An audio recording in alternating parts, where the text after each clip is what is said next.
This house really exists. Shirley didn't lie about her home address. Is this really her house? Are you sure? It feels like this house was abandoned by its owner for a long time. I don't think about anything anymore. The important thing is, my curiosity about Shirley's real figure can be answered.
I stopped in front of a house that looks simple. Behind the house, there is a small hill and a forest that looks thick with trees. Make the house look scary. The left and right of the house were lined with other houses at a distance that was quite far apart. This highway, it looks deserted of vehicles. Very different from the city center, which is very dense with vehicles. I stepped towards the house. Mr. Brian really had the heart to leave me here. There's nothing I can do here but try to visit the house. There's no way I'm just sitting in front of this house, doing nothing. I might be suspected. I also can't go home, because I don't have money to rent a taxi. Finally, I decided to try visiting the house. Just to relieve my curiosity about Shirley. I started walking down the path towards the door of her house. Her house and the highway are not too far away. Many of the weeds have not been cut by the homeowner, giving the impression of being neglected.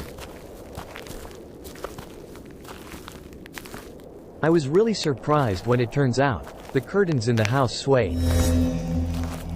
Without realizing it, when Mr. Brian and I talked, the occupants of the house had been watching us from behind the curtains of his house. Now, I've arrived in front of the house. Slowly, I climbed the wooden stairs and began to dare to ring the bell on the door. This house is completely unkempt. I started ringing the bell. There was no response from within. It seemed the occupants of this house were pretending not to hear. I had clearly seen someone peeking behind the curtains. I dared to press the bell again. I thought there was no longer any reason for me to back down. If this wasn't Shirley's house, I would have played dumb and said I had the wrong address. Suddenly the door was half opened. I saw the shadow of an old woman with short curly hair open the door. Who are you? A somewhat curt tone greeted me. I'm nervous. I couldn't possibly give my real identity to her. I have to disguise my identity. Hello, I'm Alan. I answered awkwardly. Who's Alan? What do you need? She asked, still curt at me. Is it true, this house is numbered 111? Yes, right. I'm trying to lighten the mood.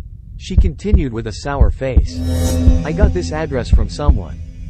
She looked surprised to hear my answer.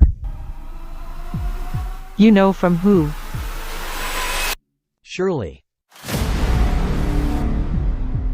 She furrowed his brows. It's like you don't believe what I'm saying.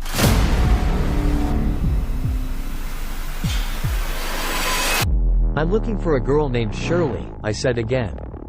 Is this her house? I get straight to the point. She asked in surprise. What is your relationship with that girl named Shirley? I'm her friend, I replied spontaneously. She fell silent, then looked at me from head to toe. Wait here. The old woman walked away. The door was closed again. What is she doing in the house? I waited outside her house while thinking, what the heck is going on? The old woman said absolutely nothing about Sherlie. If this isn't Sherlie's house, why have I been kept waiting all this time? After a long wait, the door finally opened again. This time, the old woman was with a young girl. The girl looked at me strangely. Then she smiled. What does this mean? Instead of this situation getting more confusing, I intend to go back home and call Mr. Brian to immediately pick me up. Okay, I'll be going now. I think I've got the wrong house. I saw an unpleasant situation starting to emerge. Do not go. That girl held me. I'm Sherlie.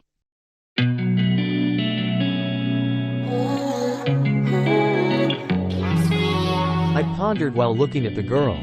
Seemed to be a year older than me.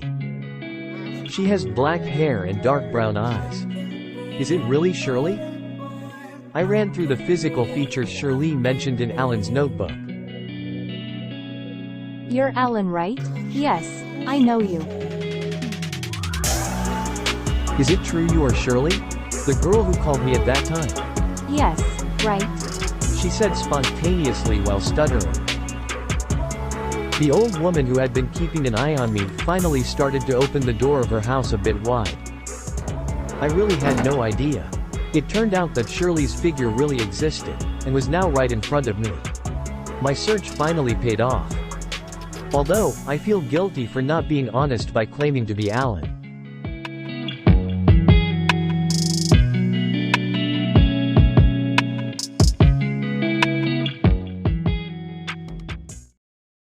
Please come in.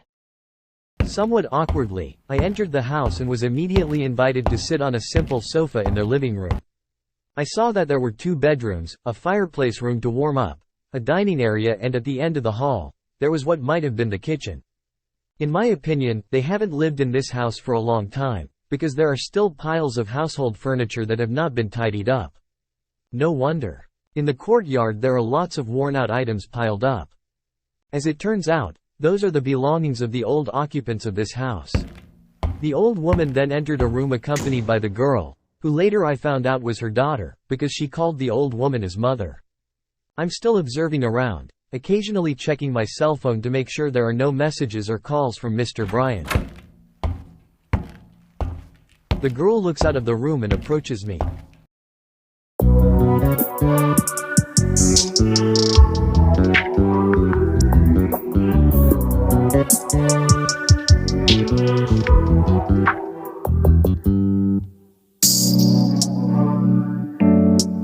Why are you looking for me?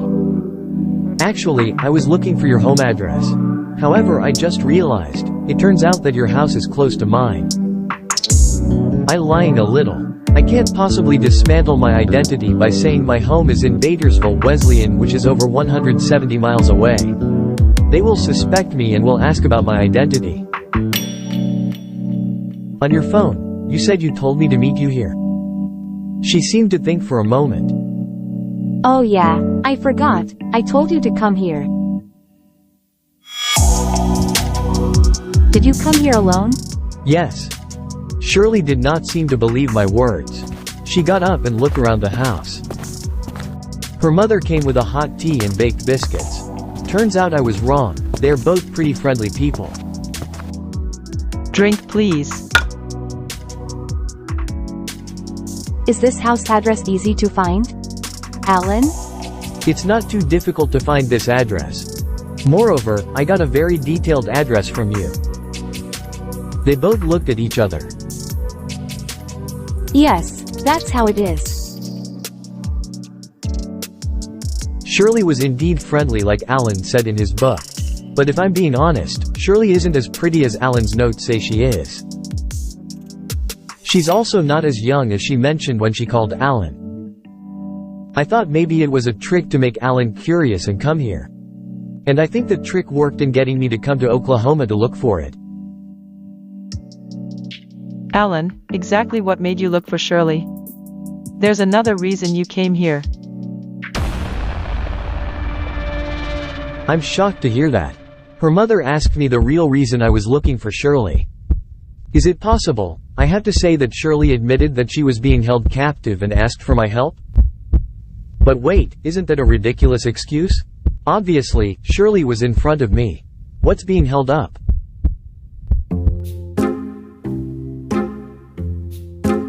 I actually like her, I said nervously. Really? Do you like me? Shit, I misspoke. What happened to me? I immediately became nervous instantly. She became a flushed face.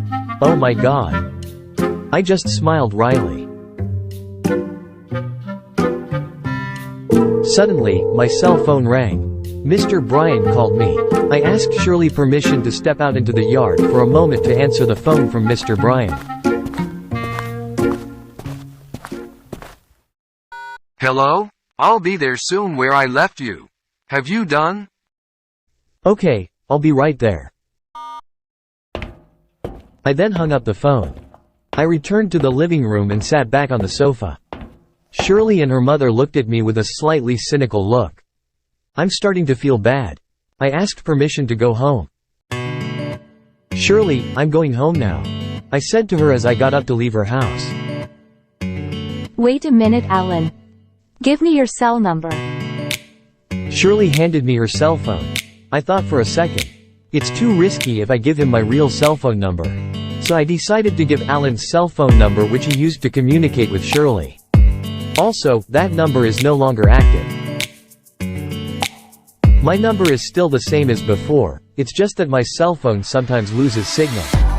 The number is sometimes not active, I said while writing Alan's number on Shirley's cell phone. Do I contact you if your number is off? Give me your home address. I looked for a way to keep Shirley from asking about my real identity. I will visit you again. You promise, will come again? Yes. Bye, thank you. I waved as I stepped towards Mr. Bryan, who had been waiting for me on the motorbike, smiled broadly. The motorbike sped away from the house.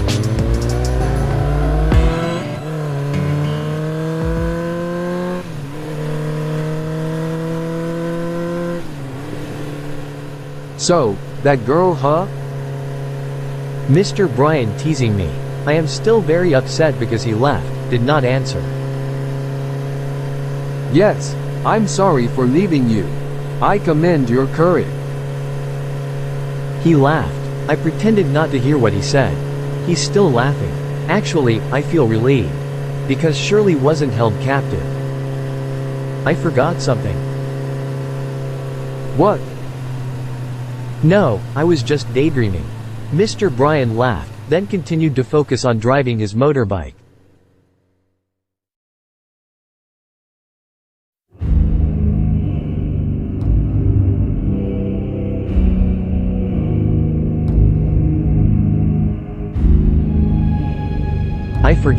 I forgot to ask Shirley why she called Alan. I also forgot not to ask why she had to lie by telling Alan that she was being held captive. Shit.